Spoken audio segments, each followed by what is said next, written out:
Welcome to our panel entitled Remediating the Self-Mobile Communication and the Performance of Intimacy. We have a slight change of schedule. Sadly, one of our speakers couldn't make it.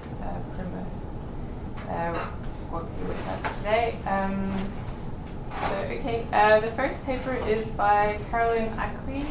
She's based at NYU in Abu Dhabi, and she'll be starting her PhD at UCL in September. So my talk is titled Somaliland, Honor and Anonymity in Courtship Rituals.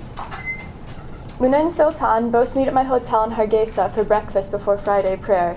Sultan is 30 minutes early, so we have tea and catch up on each other's lives. It's been 2 years since we have seen each other. An hour and a half and 3 buses later, Muna arrives. She confidently strides to the table, sits right next to Sultan, and they begin reciting family names to determine clan descent and where each is from. Sultan lowers his voice whilst telling his family line because each of his grandparents is from a different clan, from different cities in Somaliland. When it's Muna's turn, she refuses to tell her clan, stating proudly, "We are all Somali." Instead, she only gives the name of her father, who recently died and was well known in Hargeisa. Then we launch into a 4-hour discussion about courtship, desirable traits in partners, women's role in society, and Somali tradition in its relationship with Islam. The Friday call to prayer sounds. We determine our next meeting time and location. Sultan is off to the mosque, Muna heads back home, and I return to my hotel room. Such a discussion is not uncommon amongst Somaliland youth. Marriage, women's rights, and the problems facing youth are all part of daily conversation. Sultan and Muna exemplify an outspoken and evolving youth culture found in Hargeisa and in the Somaliland diaspora. Youth make up a large portion of the 3.5 million people that populate Somaliland. The Somaliland Republic was officially formed in May 1991 following Siad Barre's expulsion from Mogadishu in January 1991. Although Somaliland is not internationally recognized as an independent country, it functions independently from Somalia and other ethnically Somali areas with its own political and economic systems. This paper situates itself amongst the Somaliland community in the UAE and Hargeisa, Somaliland. I lived in Hargeisa for 9 months in 2010-2011 and taught at the University of Hargeisa. After leaving, I kept in touch with former students and colleagues through the cell phone, Facebook, and email. I eventually ended up in Abu Dhabi and connected with the Somali Cultural Center there, as well as the Somali youth community in Dubai.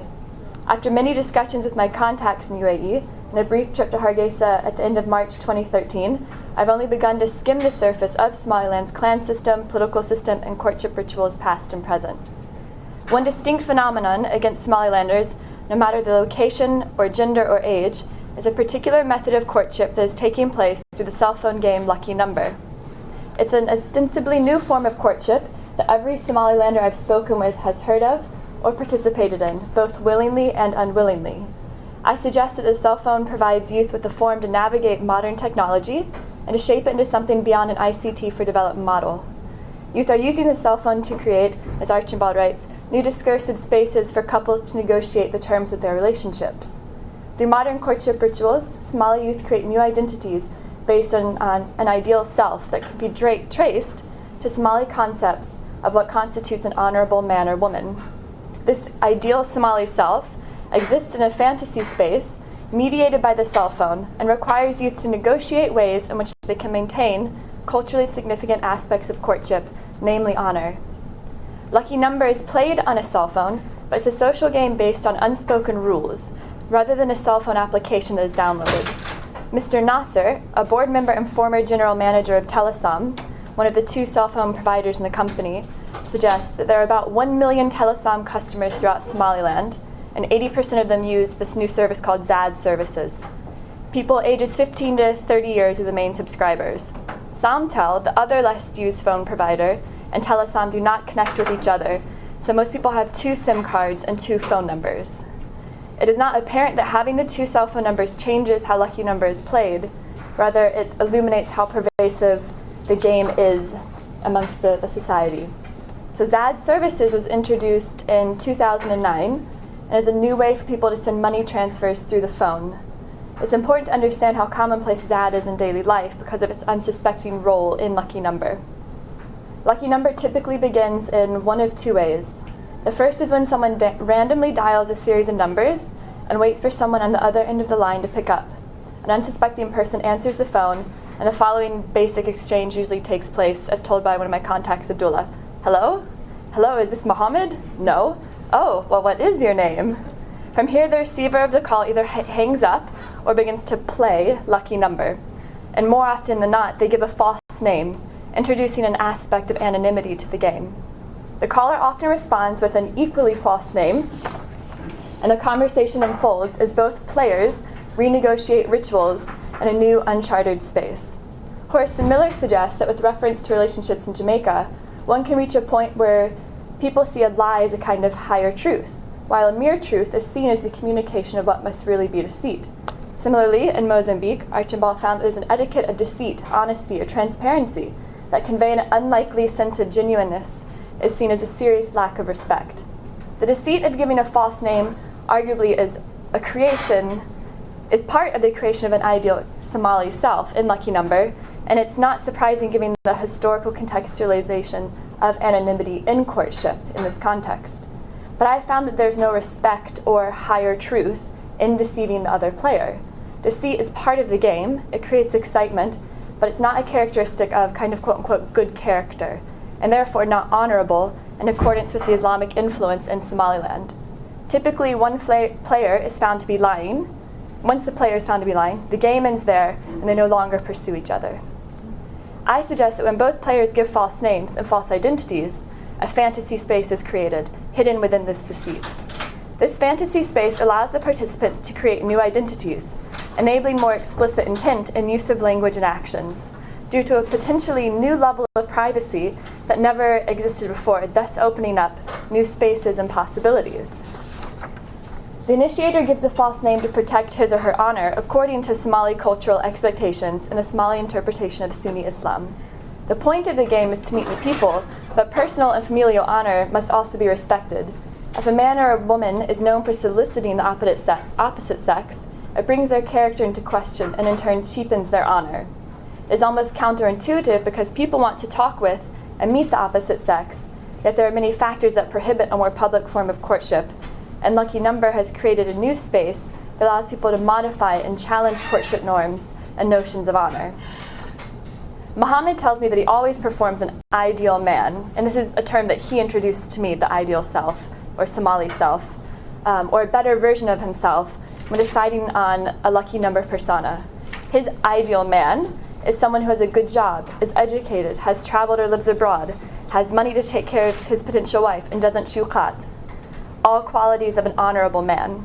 In actuality, Muhammad is pursuing his education, has no job, chews khat on occasion, has lived in the US and the UAE, and recently forged an identity to obtain an Ethiopian passport.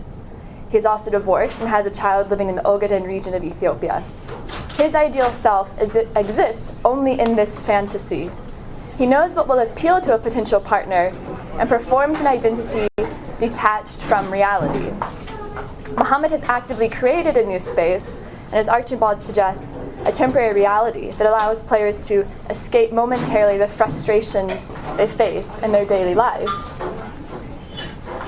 In Muhammad's fantasy, he has created a new identity to escape the difficulties of his daily reality. The second way Lucky Number is played utilizes ZAD services.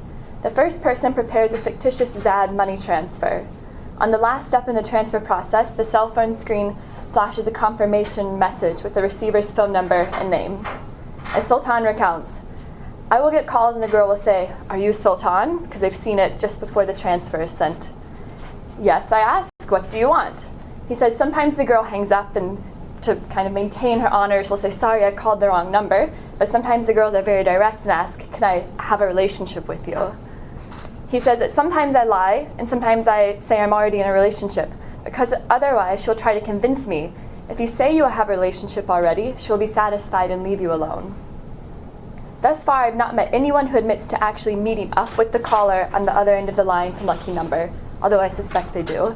But everyone knows someone who is a player in the game, and everyone knows the sequence in which moves must be made if they want to have a chance at love or marriage with Lucky Number. After the players talk to each other for a few weeks, one person asks the other to meet. The players set a time and a place. They decide the man will wear a certain color so the woman can identify him, and likewise the woman will wear a certain color so he can identify her. Most often, neither the man nor the woman wear the colors they agreed upon, and usually, everyone's lucky number story ends here.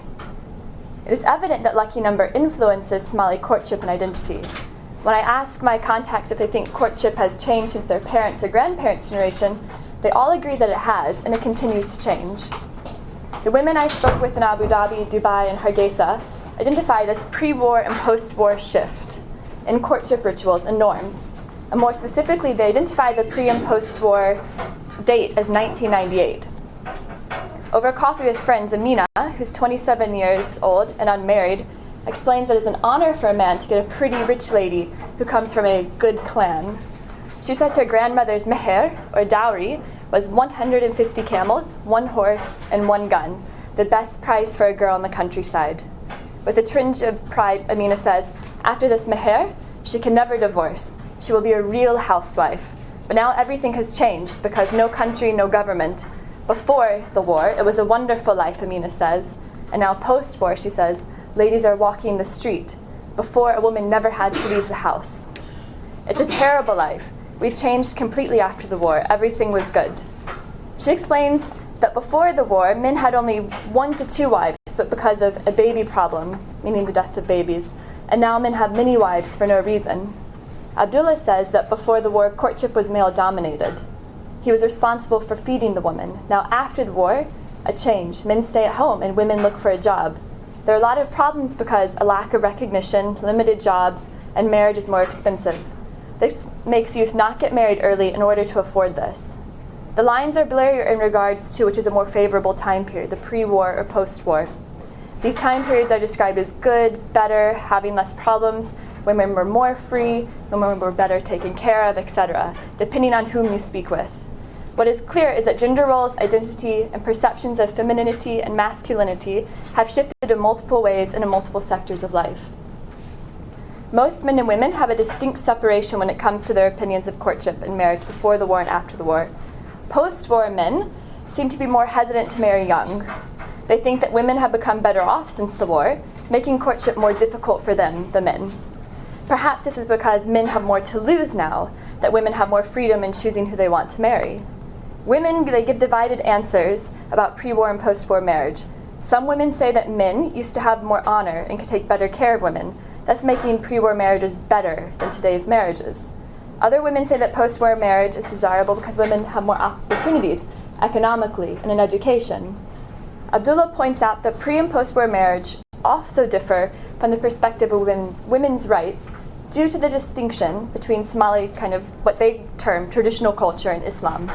He argues that pre-war marriage was more influenced by culture, which limited women more, and that post-war marriage is more influenced by Islam, which provides more rights for women. The distinction of women's rights in Somali culture versus Islam is reiterated in a very recent Somaliland Press article. Islam gave women more power, and culture is what men used to take it away from them, someone wrote, I think, just in March. Lewis also writes in the pre-war and post-war divide of culture and Islam and Somali marriage. Women, particularly among the nomads, are traditionally not veiled, although since the 1980s, an increasing number of women are in towns and enjoy considerable freedom of movement and independence in the management of sheep and goats.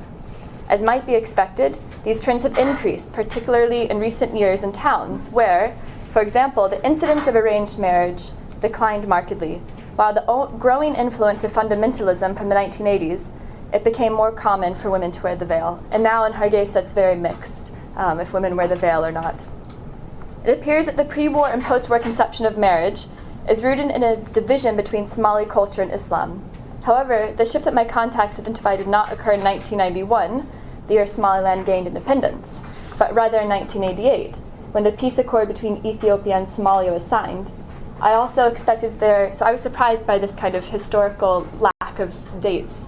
And I also expected there to be a more distinct criticism or preference for pre-war or post-war marriage, and to be based on age or gender of the informants.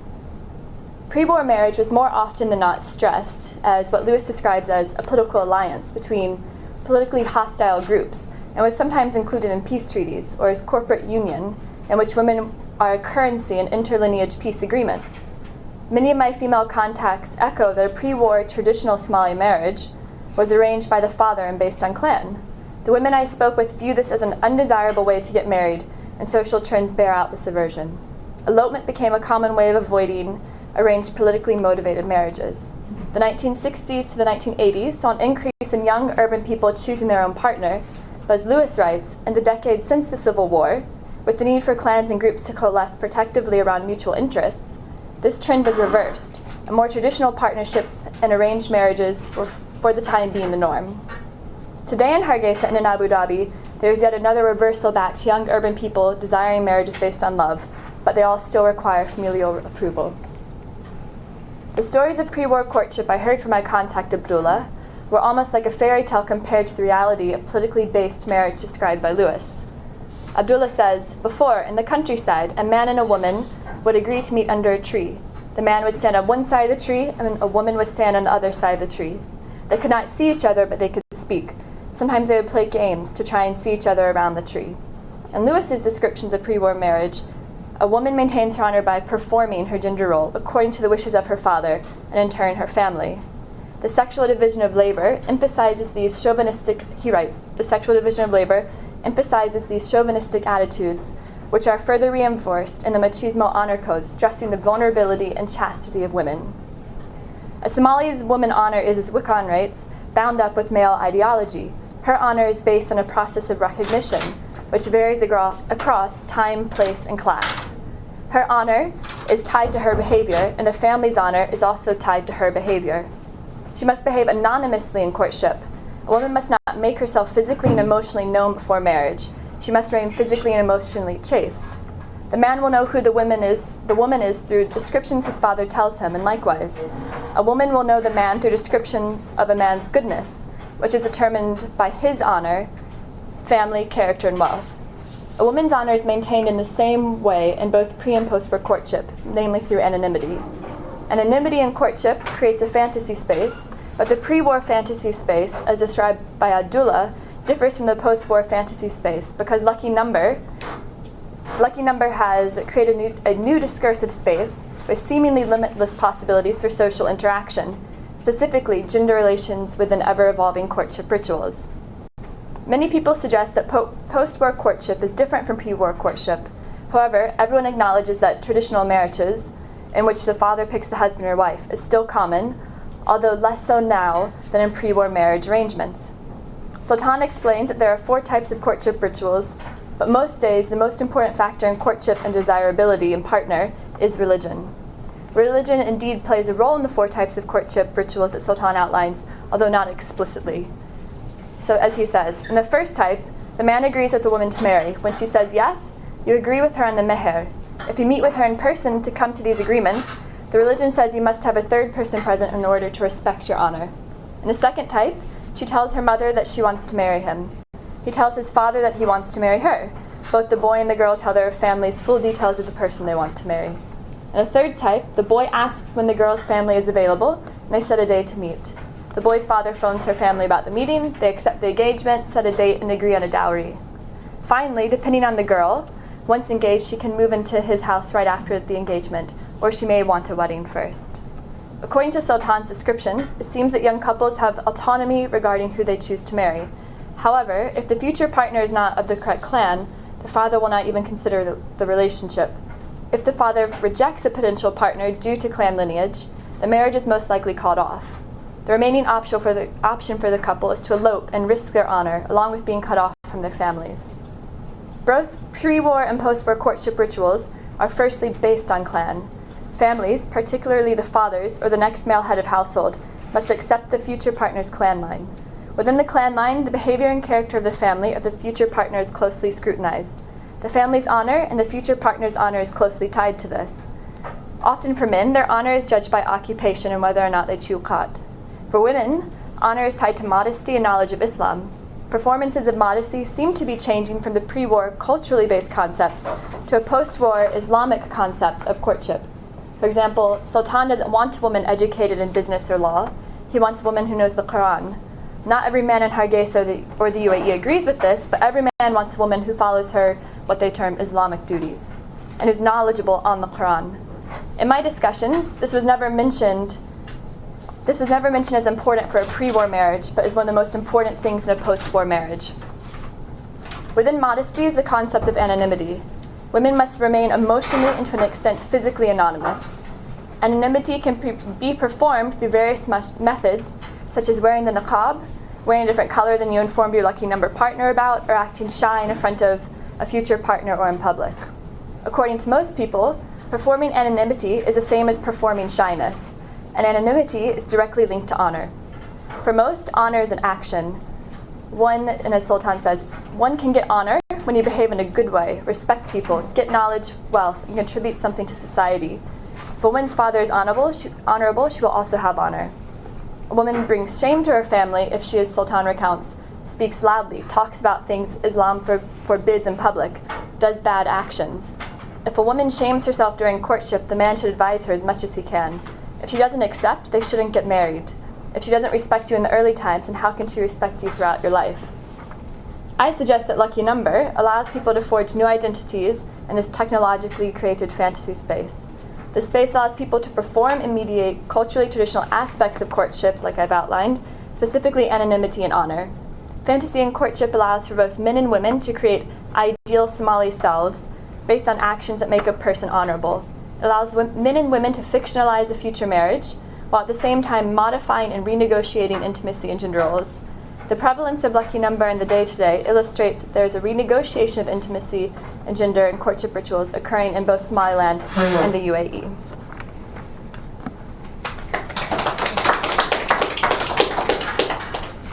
Our next speaker is Catherine Pike. She's a Marie Curie Fellow at MIT and the University of Leuven. And she's done extensive research on media in Kinshasa. She's also the author of a book entitled The Making of Pentecostal Melodrama, Religion, Media and Gender in Kinshasa. During the 1980s, then Zaire was the first African country where mobile phone technology was introduced. While the technology was then mainly used by agents of the National Information Services and thus was a political object, nowadays the cell phone has entered the households and has become a familiar item for young and old. Although it is extremely difficult to obtain reliable statistics about the number of mobile phones in Kinshasa, a city with more than 8 million inhabitants, one can fairly argue that nearly everybody at least has access to wireless technology in the city, as every street and roundabout is occupied by young people making money through lending out their mobile phones. The fees are rather low, about $25 for a minute call within the same network, and mobile phones are also often borrowed and shared. The swift democratization of the mobile phone technology since the early 2000s and its contribution to a fast distribution of information posed challenges to the Congolese state. For example, the Congolese state doesn't allow any ID blocking anymore, and December 2011 the Congolese state ordered the shutting down of the SMS facilities during a month immediately after the elections, late November 2011. So this swift democratization of mobile phone technology poses challenges to the Congolese state, which attempts to maintain social and political order by intervening in the mobile phone infrastructure. Outside of the realm of the states, in particular among parents, lovers, and within religious groups, mobile phones are one of the most discussed objects in Kinshasa, and they embody various kinds of dangers. Alternative practices are debated in order to tame the mobile phone, however, without rejecting this new technology. In this presentation, I will focus on private and public debates in order to understand how the mobile phone is inserted within contemporary debates about urban morality and immorality and personhood. According to many Quinois being inhabitants of Kinshasa, les antivaleurs règnent à Kinshasa, immoral values hail in Kinshasa. The concept of anti-valeur refers to asocial action like corruption, immodesty, looseness, and it is ascribed to the quality of personal relationships within the nuclear and extended family, among friends, neighbors, and business partners.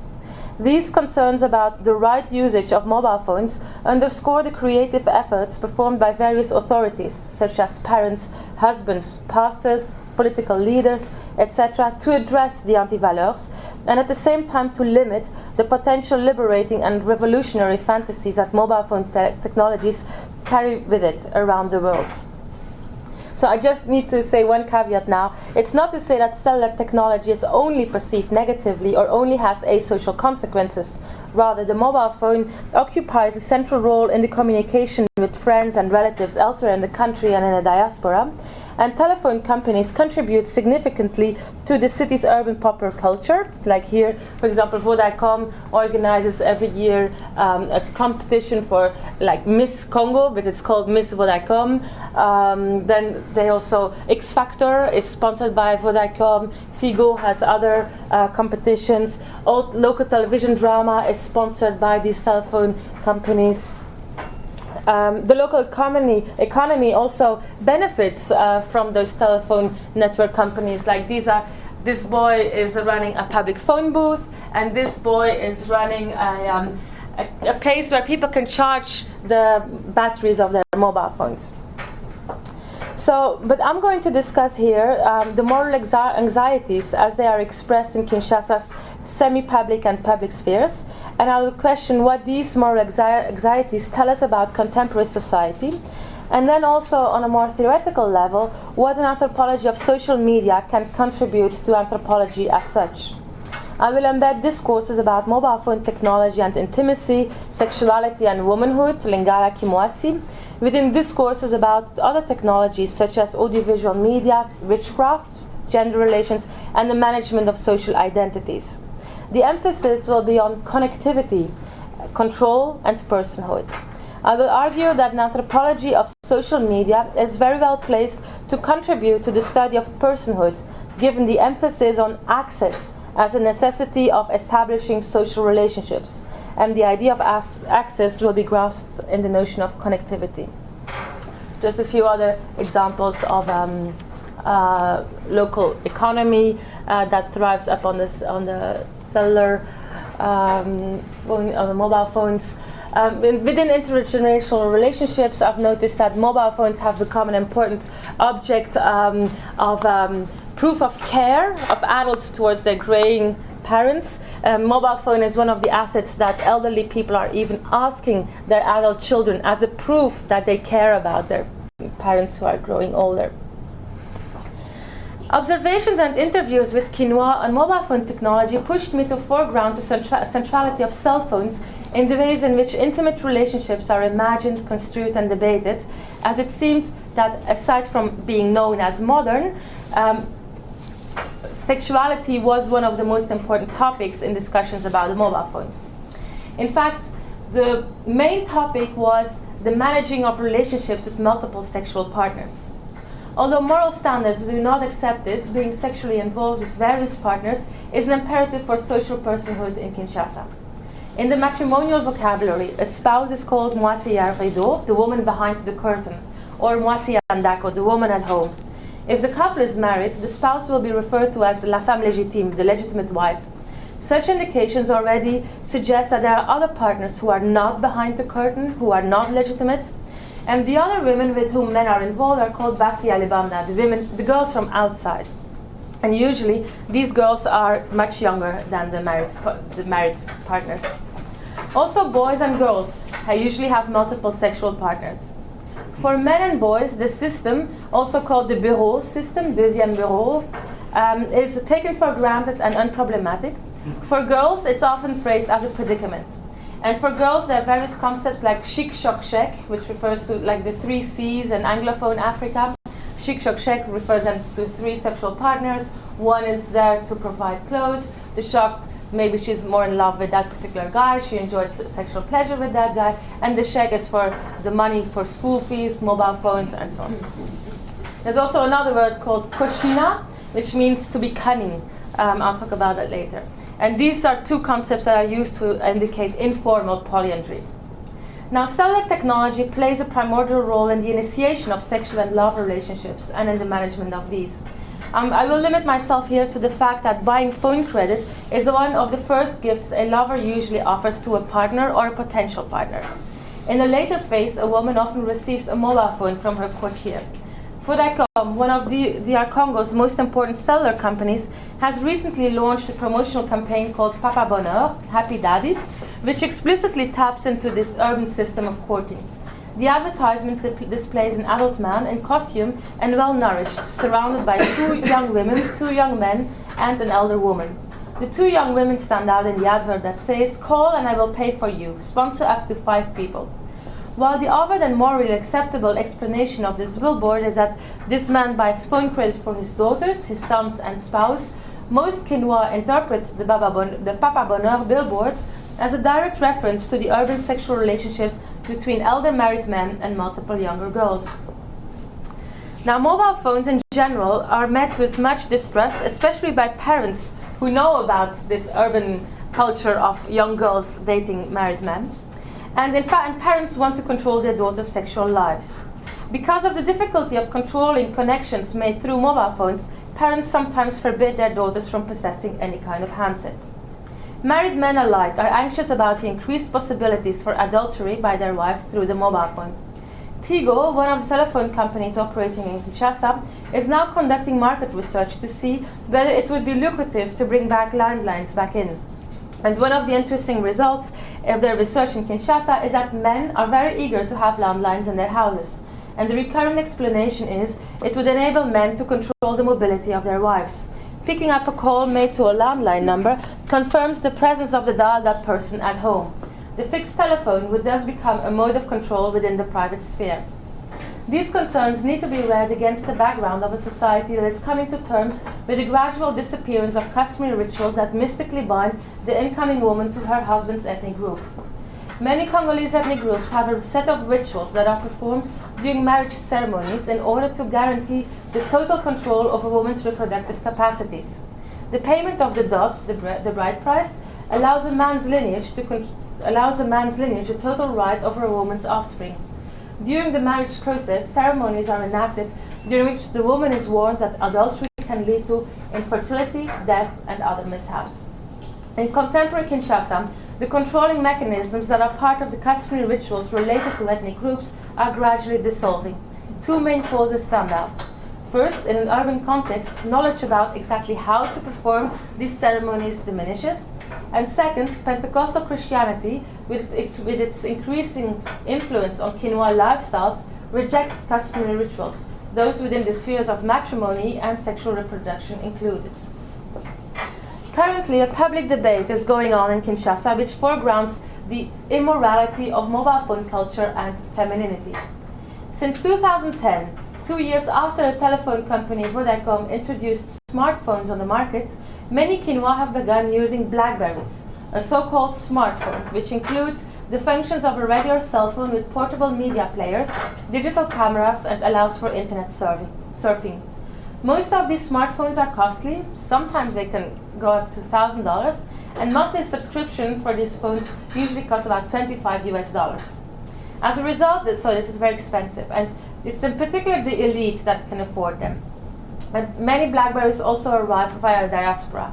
Family, relatives in diaspora have sent the phones to Kinshasa. Now, the sobriquets given to the various brands of handsets illustrate the appeal of the Blackberry, by many regarded as the hottest item. While a Nokia telephone is jokingly called Mokia, after a local politician with a reputation of being vulgar, because of his frequent violent attacks on opponents, a Samsung telephone is referred to as Sasu, the president of the neighboring Republic of Congo. Chinese manufacturer handsets are derogatorily called Shisho or Xingshang. A Blackberry is affectionately called Mon Bébé. Despite the price, more and more girls have come to possess a Blackberry. And the main reasons why girls desire to possess a Blackberry is, as many told me, to chat with their friends and lovers. While neither the desire to communicate with peers nor the actual usage of the smartphone in courting and seduction are problematized by Quinois men because they're all engaged in it, what is a matter of contention is the ways in which these girls are assumed to acquire the smartphone. According to many men, many girls would engage in prostitution to obtain Blackberries. And these observations have led to an appellation of a subgroup of girls called les petites berries, small berries, or in Lingala slang, Nyari ya berry, which I translate here as Blackberry girls, but Nyar is a Lingala slang word only used by Quinois male youth to indicate a female sex organ. So literally, Nyari ya berry, this appellation makes an explicit link between female sexuality and mobile phones. These girls have So the general discourse goes, exchanged their vagina for a blackberry. Kinshasa's Nyaria berry are seen in nightclubs where they offer their bodies for material items, of which the blackberry is, according to many men, the first object they would purchase with the money made through sexual exchange. This category of young women inspires the city's popular culture, television serials and dance music production included, which is a commentary on what life is about in Kinshasa. And recently the dance, Asepibule Sempona Chombo, She Has Been Easy Just for a Telephone, has been created and launched in Kinshasa's nightlife. And the dance is to be performed on the song Nyaria Berry, the blackberry vagina girl. Now what's interesting, when I was doing some research on blackberry girls, I saw that there are some Nollywood films with exactly the same topic. You can see the synopsis on the internet. It's exactly about the dangers of girls, in fact the social relationships that they are able to initiate through BlackBerry phones, that the social problems in fact that are being discussed in these films. Now popular culture in the Nollywood, these are pictures of Nollywood films. Popular culture is not the only space in which Quinoa reflect about the social value and dangers of cell phones. Cellular phones, and in particular the sexual relationships that can be established through them, are subject matters of sermons and private counseling sessions with religious leaders. Now, I just mentioned this, Kinshasa's public culture is heavily dominated by Christianity, and more than any other Christian strand in Kinshasa, Pentecostal churches take issue with urban sexuality. Pentecostal pastors transmit their interpretation of sexuality and their vision of appropriate sexual behavior in various ways. The Christian female ideal that is professed during sermons and also on television, this is a picture of churches, is voiced as la femme vertueuse, the virtuous woman, la femme de valeur, the worthy woman, la femme de gloire, the glorious woman, or femme de feu, woman of fire, moisi amoto. Biblical verbs, Proverbs 31 and 31, describe how a good Christian woman behaves. So this is the Bible. In more colloquial terms, a femme vertueuse does not seduce men, remains at home, invests time in prayers and meets their future husbands through the church, preferably with a pastor or a church leader as mediator in the courting practices. Her social world is limited to the house and the church, and social contacts should ideally remain within these circles. Now, the exchange of sex for a mobile phone, as happened in the earlier discussed sexual relationships, is strongly discouraged in these Pentecostal milieus. From a Christian perspective, these performances or these actions are denounced because they are theft and sinful. Now, within those Christian churches, the mobile phone is not only included in teachings about courting and marital relationships and how to manage intimacy, but the object is also inserted in Pentecostal understandings of witchcraft and practices of healing, this dealing with another kind of connectivity, here connectivity with the spiritual realm. The churches have an elaborate media pedagogy in which they identify so-called good and bad TV and radio shows, films and music clips. The bad footage or bad media texts have demonic origins, it is argued. And like media, audiovisual media can be used by the devil, it is argued mobile phones as well can become channels for witches and demons to open the door, for bad spirits to enter, and thus to take hold of the mobile phone users' souls. This idiom of opening the door, kofungulandako, expresses in a metaphorical way the allowance of non-Christian influences in one's life. And the dangers embodied by the mobile phone are located on two levels. First, on conversations enabled through chat, text messages, or phone calls. The conversations may lead callers towards the devil, content-wise. Secondly, the object in itself, and just like the gift of airtime as well, the object and airtime can be used as a tool for bewitchment. Therefore, pastors warn their followers about not accepting from just anyone mobile phone or phone credit. The donation of a mobile phone or of phone credit, as I mentioned earlier on, is a common practice in courting strategies. Now, pastors alert their followers that these gifts might bind the girls and the women to the donators, the men, via occult means. During a teaching session, the pastor warned in particular the girls, saying that before they accept phone credit from a man, they should ask themselves, why does he send me phone credits? Because, and here I quote the pastor, as you know, one of the first gestures a girl should do when she has received phone credit is calling the man back, acknowledging the receipt of the gift and thanking him. So in fact, end of quote, so in fact the initial call back is already a manifestation of a bond which is made between the man and the girl. And then the pastor continues, You never know where this will be end. In the beginning, you might think this man is merely polite, but after a while, you will notice he will want to see you, and then a bond will have been made already. You will not be able to refuse. End of quote. Obtaining access to mobile phone technology mediated via gifts from masculine others with potential evil intentions thus becomes, as expressed in the pastor's sermon, a precarious practice.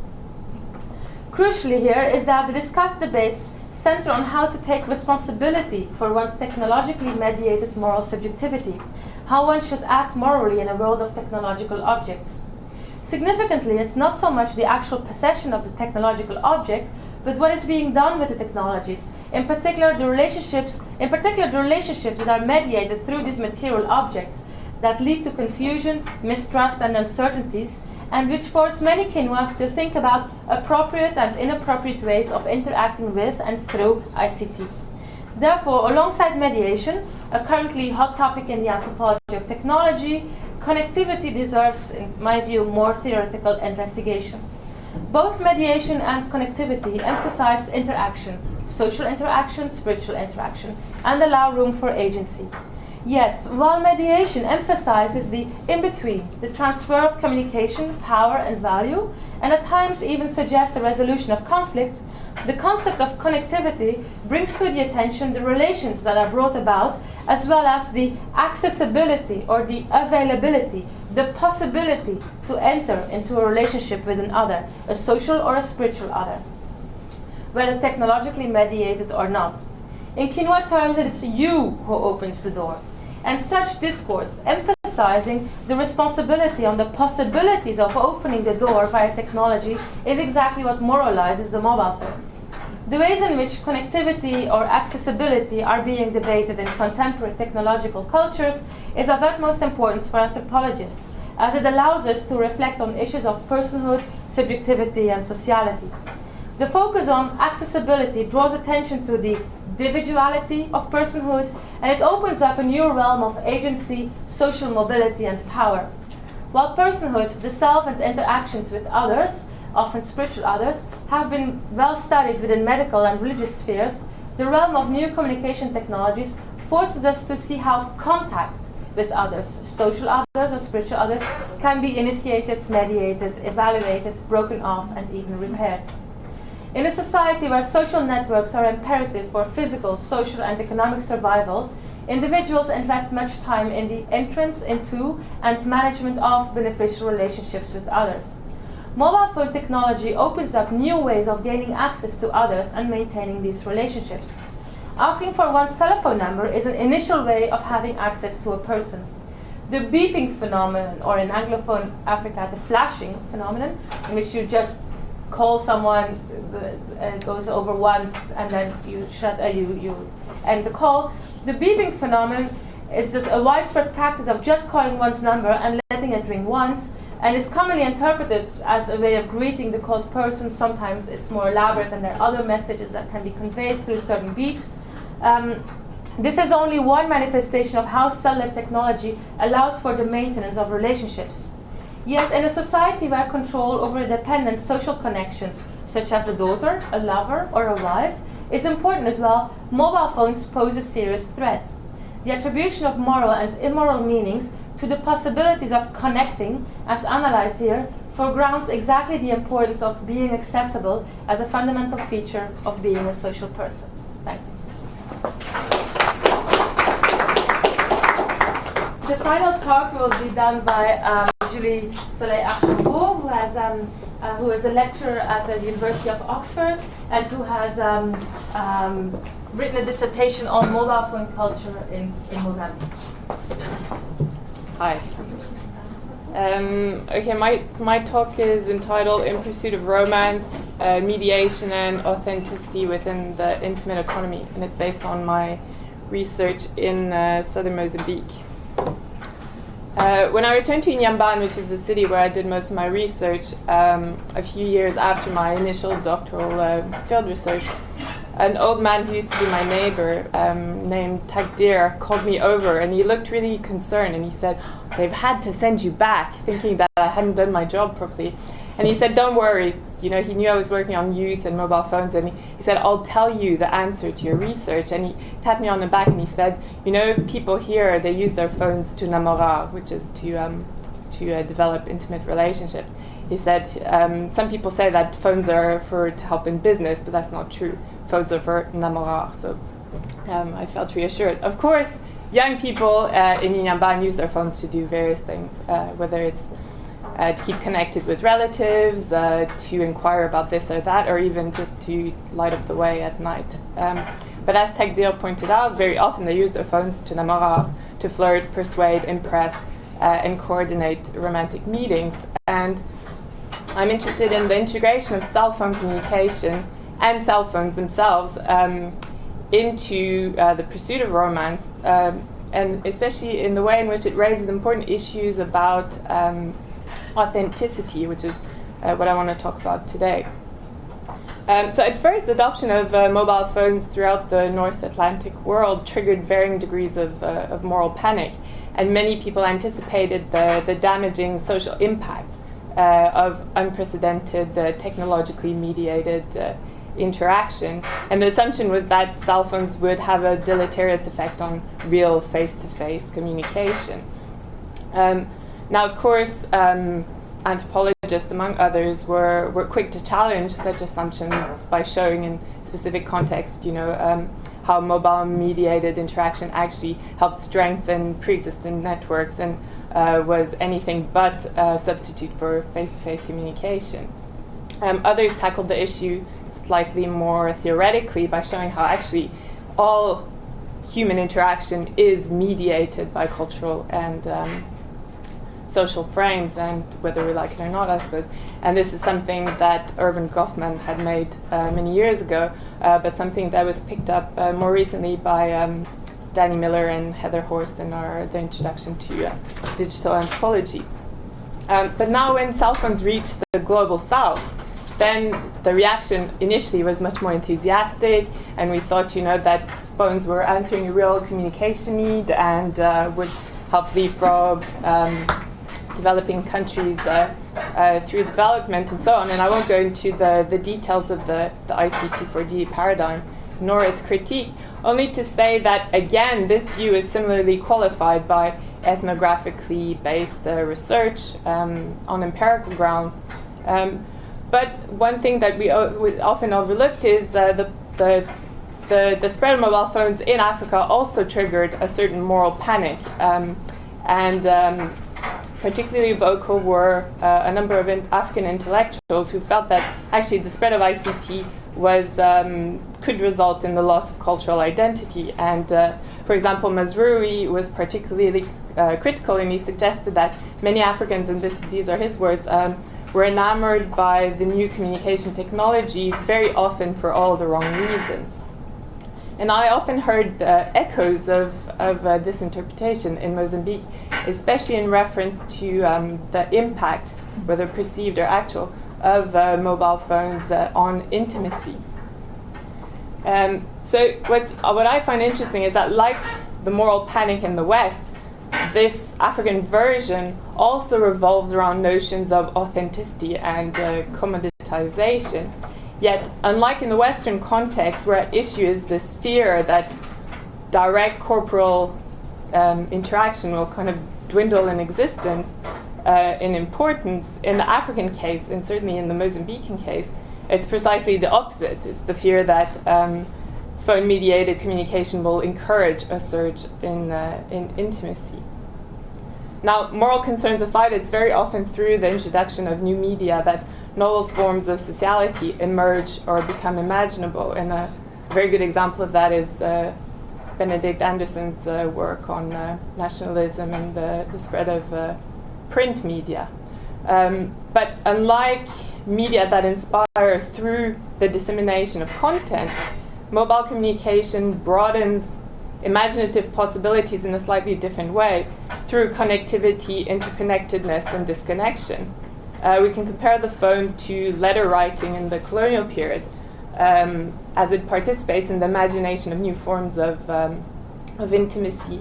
And in the Inhambane context, compete with entrenched gender and generational hierarchies.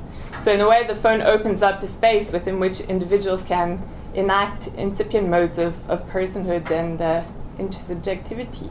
However, many consider that the mobile mediation is transforming intimate relationships, encouraging pretense and falsification, which are themes I think that we've already explored today, and overall challenging socioeconomic hierarchies. And so, as I show in the paper, for my young informants, especially for the male ones, the integration of mobile phone communication in the pursuit of romance raises these issues of authenticity, in which competing models or ideals appear conflated. And I hope this will make sense in a minute. So let me turn to an example. Last summer, I bumped into Sandra, who's a young woman that I've been working with for a number of years.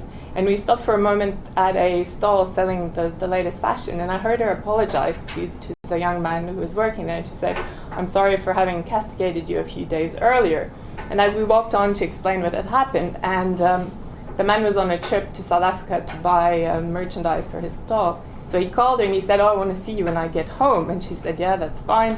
And so as he approached Inyamban, he kept on calling her, telling her where he was. And she played along, and she said she was telling him, you know, how excited she was to see him and so on. And then when it got dark, she just switched off her phone and went to bed. I said, What happened?" So I didn't feel like seeing him anymore. And I said, "Oh, weren't you worried he was going to knock on your door?" And she said, No, of course not. You know, a guy can't just turn up at a girl's house. We're safe at home. What did my parents say? And so why had she let the market seller on? I didn't quite understand. And she explained, well, she simply felt like playing along with him. And she said that by doing this, it would fuel his desires. And, you know, she offered an important piece of advice by saying it was important to make men wait as long as possible. She had told him she had period pains or something like that. And the following week, when I saw him again, the tables had turned. And she seemed to be the one following, like trying to get his attention. She told me she was sending him beeps, but he wasn't replying anymore. And then she eventually gave up, and she told me, actually, you know, it wasn't him that I was interested in. It was more his market and his cool fashion clothes and so on. And so what struck me was the way in which she spoke of the market seller in such a way that was very different to the way she spoke of her father's son, who was a married man who lived in a nearby neighborhood. And she often complained about how he was trying to control her and so on, but she was very passionate about him. And she told me she thought he was gorgeous. She couldn't resist him. Whenever he called her, she would make sure to make herself available. And she said, she described her feelings for this man, Abibo, as authentic, verdadeiros, sentimentos verdadeiros. And so there was a sharp contrast with the way she spoke of the market seller. And it wasn't the first time that I'd heard someone talk about flirtation as the expression of desire that wasn't necessarily genuine. In fact, both men and women often spoke of how difficult it was to know whether someone's feelings were true, sentimentos verdadeiros. I often heard young people emphasize how important it was actually to proceed with caution, especially if you had real feelings for someone, especially if your feelings were authentic, because this weakness could easily be perceived and used to the other person's advantage. And overall, youth felt that desires were almost by definition falsified, downplayed, or altogether fabricated so as to gain access to either sex or money. And this is particularly challenging for young men because of the gender roles and the part men are supposed to play as providers for women. Like Sandra, most young people live still with their parents in their 20s, well in their 20s, and rely on varying degrees of improvisation just to live. And in this context, men are finding it particularly difficult to live up to these ideals. And while sexuality has become to play a more central role in the expression of masculinity, so has femininity become ever more important, ever more sexualized. And if women are valued for their productive and reproductive powers, they're also increasingly defined by and in turn increasingly acquire a sense of self through their body capital. Now, while men complain that women are only interested in money and describe specific young women as interessera, as pursuing material interest, women, for their part, feel that men are always trying to lure them into bed under false claims, that they pretend to want to namorar, become boyfriend and girlfriend, when in reality they only have one thing in mind. So there's a sense that young people agree that intimate relationships are generally characterized by a profound imbalance. As young people embrace ideas of romantic love, gender equality, and exclusivity, which are all obviously seen as markers of modernity, the adoption of a technology initially designed with Western users in mind plays really an ambiguous role in the realization and performance of such ideals. And in Inyamban, the phone is part of what I call an arsenal of pretense. So it acts as a technology, among others, that's used to make believe. So my aim here is not so much to chart the historical transformation of courtship in the region, but rather to highlight the part cell phones are understood to play in these reconfigurations, while at the same time bearing in mind that the introduction of cell phones also coincides with much broader transformations. So the cell phones are seen as resolving several technical challenges commonly associated with the pursuit of romance. Many spoke of how men used to hang out by the alleys leading up to the market to hunt women down on their way to the market. Of course, many men still do that. But they saw the phone as really resolving the challenges of the public space that the alley leading to the market offers. And so in a place where courtship is highly mediated through and bound up with patriarchal authority, mobile phones are seen as transforming courtship into something that's much less mediated, more personal, much easier, in theory at least, and ultimately more private. And there's a young man who I always quote him because he really kind of summarized this so very simply. He said, before, when I wanted to talk to a girl I liked, I'd risk getting beaten by her boyfriend or her brothers. Now I just phone her. It's kind of quite obvious, but for people who've never had access to even landlines, this is completely transformative. Of course, beyond logistics, the phone is also used as a powerful tool of persuasion. In a place where women are expected to play hard to get, this newfound ability is quite appealing. And I'll give you an example. How the phone can easily go from a tool of persuasion to one of pestering. So this other young man, married man in his early 30s, was really intent in seducing this woman, Fina, he met at church. And he insisted on asking her for her phone number, and she refused. And eventually she gave him a number, but it was a false number, and so on. And sometimes men will actually pick up a woman's phone and send themselves a job call, so they capture the woman's number. But in this case, he finally found a mutual acquaintance and got the number.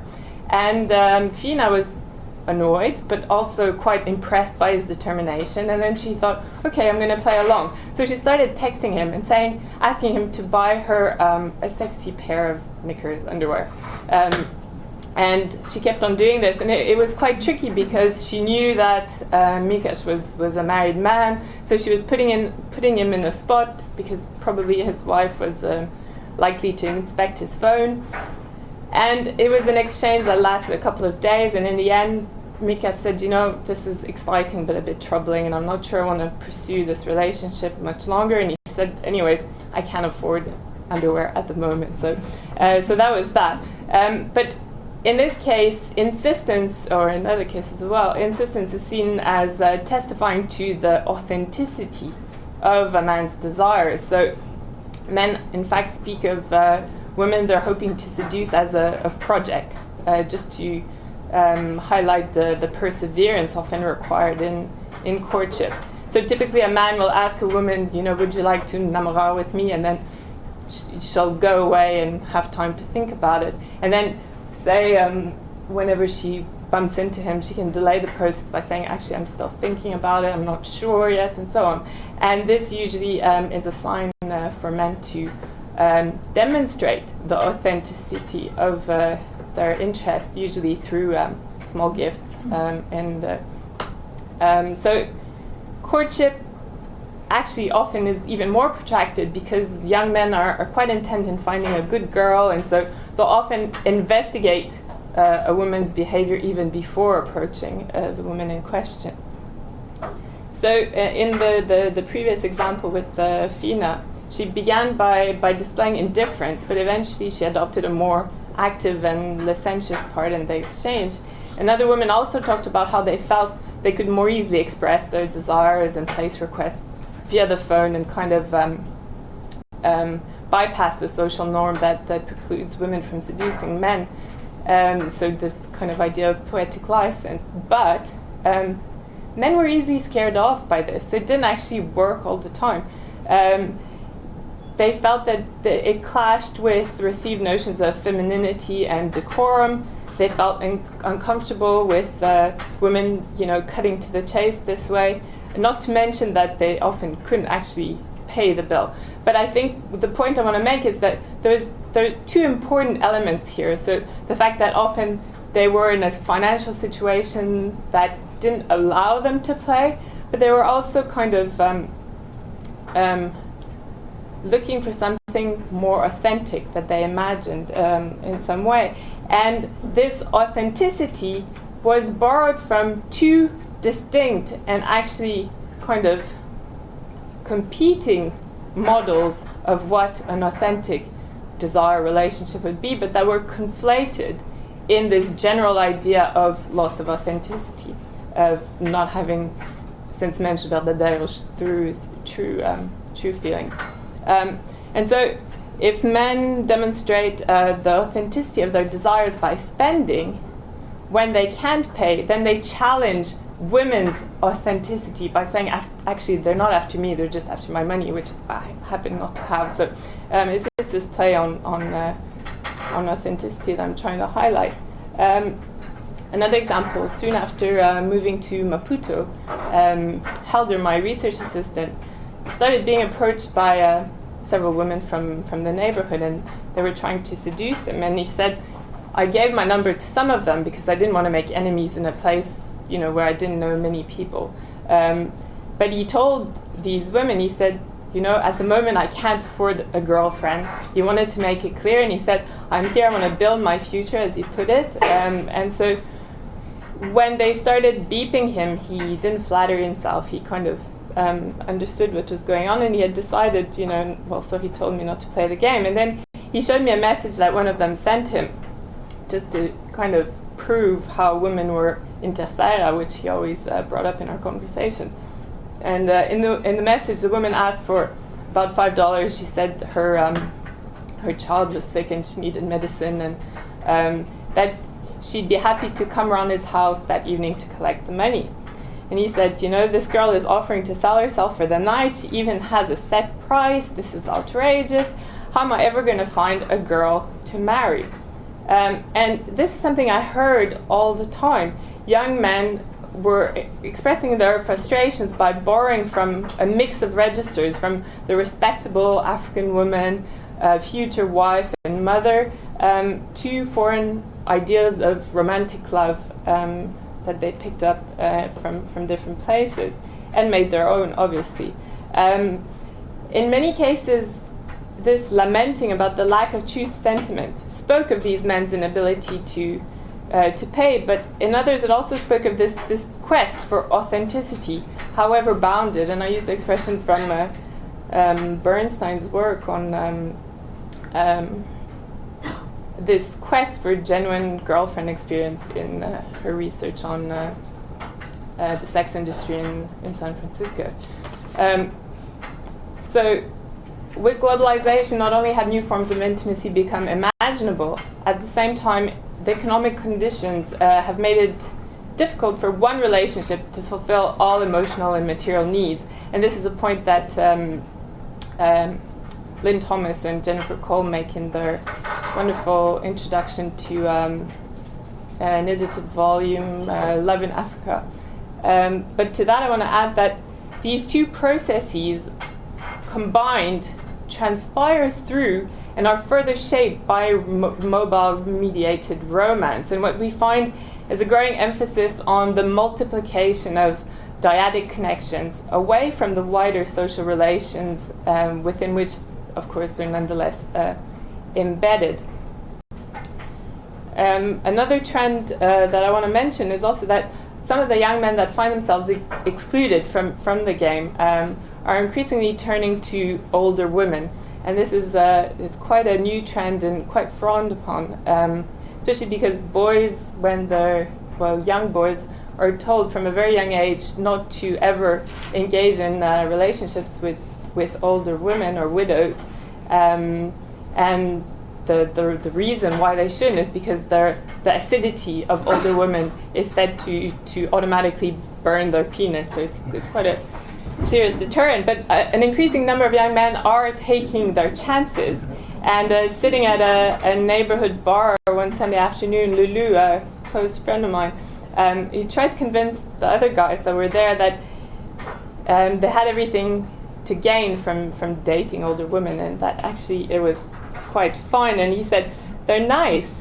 They give you more affection, as if you were their son. One just bought me this phone. And so he equated affection with gifting in no uncertain terms, but also by comparing his relationship with an older lady to that between mother and son. He was also emphasizing this nurturing dimension of the relationship.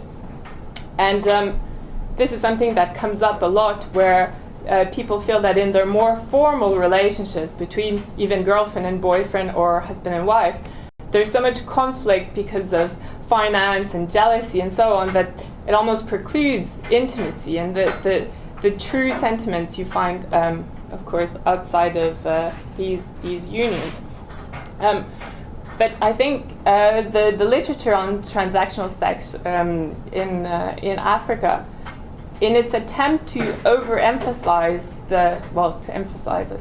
the agency of young women and even young men involved in these relationships, offers this very instrumental portrait of intimacy in which affect is completely occluded. And I don't really have space to really show that, but this is one of the points my paper tries to make, is that affect does exist and we have to look at it more carefully. So just to conclude, as a tool of persuasion, the phone easily becomes a pestering tool and raises issues of authenticity that subsume, or rather conflate, what are nonetheless very different and in many ways competing models of ideals of patriarchal authority on the one hand and romantic love on the other. But as the bridging that connections facilitate translates in new forms of bonding, and this is Miriam De Bruyn and Rijk van Dijk's formulation, really, these optative spaces can also become the scene of genuine, pleasurable intimacy, however bounded. So if Africans are enamored with the phone for all the wrong reasons, as Mazruri said, we need to drop the wrong, obviously, and investigate the socio-historical forces that fuel these modes of appropriation. Poverty in its different guises is no doubt an important part of the equation, but so is the desire to experiment, create meaning, feel desired, even just feel alive. And phone practices not only index, but also inform the various repertoires from which young people are borrowing to imagine and construct redefined forms of intimacy, aspiration, and purpose. So in short, the phone opens up the space of possibilities and possiblies, at times exhilarating and at times a little unsettling.